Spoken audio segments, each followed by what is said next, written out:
खडकपूर्णा जलाशयामध्ये 3 बोटी जिलेटिनच्या साह्याने उडवल्या।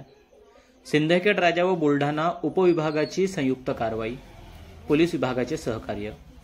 माननीय जिल्हाधिकारी डॉ. किरण पाटील यांच्या मार्गदर्शनाखाली जिल्हास्तरीय शोध पथकाच्या साह्याने खडकपूर्णा जलाशयात आज दिनांक 22 जानेवारी 2025 ला सकाळी 9 वाजेपासून अवैधरित्या वाळू उपसा करणाऱ्या बोटीचा शोध मोहीम प्राध्यापक संजय खडसे, उपविभागीय अधिकारी सिंदखेड राजा, शरद पाटील, उपविभागीय अधिकारी बुलढाणा यांच्या नियंत्रणामध्ये वैशाली डोंगरजाळ तहसीलदार देऊळगाव राजा व संतोष काकडे तहसीलदार चिखली यांच्या पथकाने 3 बोटी जिलेटिनच्या साह्याने उडवण्याची कारवाई करण्यात आली आहे।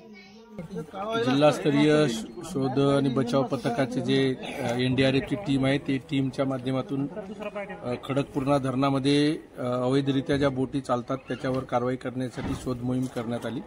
सकाळी 10 वाजता मोहीम सुरू केली। सर्व पाहत येऊन इथं शिनगाव जहागीरच्या या भागांमध्ये आपण बघता की या ठिकाणी ही बोट आणि फायबर अशा प्रकारची ती बोट आहे। त्याच्यामध्ये आतमध्ये गेलं तर तिथं त्यांनी धरणातली रेती सुद्धा या ठिकाणी जमा केलेली आढळून आली। त्या ठिकाणी 3 मजूर होते, ते सदर मजूर झारखंडचे असल्याचे सांगतात। त्यांना पोलीस स्टेशनला पाठवण्यात आलेलं आहे। सद्यस्थितीत ही बोट बाहेर काढणे ही अशक्य बाब आहे आणि अशीच जर बोट राहिली तर ती बोट पुन्हा वापर करतात। त्याच्यामुळे आपल्याला जिलेटिनच्या सहाय्याने ही बोट उडवण्याची कारवाई करणं आवश्यक आहे। तर ती प्रक्रिया आता आपण बखरी करत आहोत आणि अशाच प्रकारची शोध मोहीम आपण करून ते सर्व बोटी नष्ट करण्याची कारवाई या ठिकाणी करत आहोत।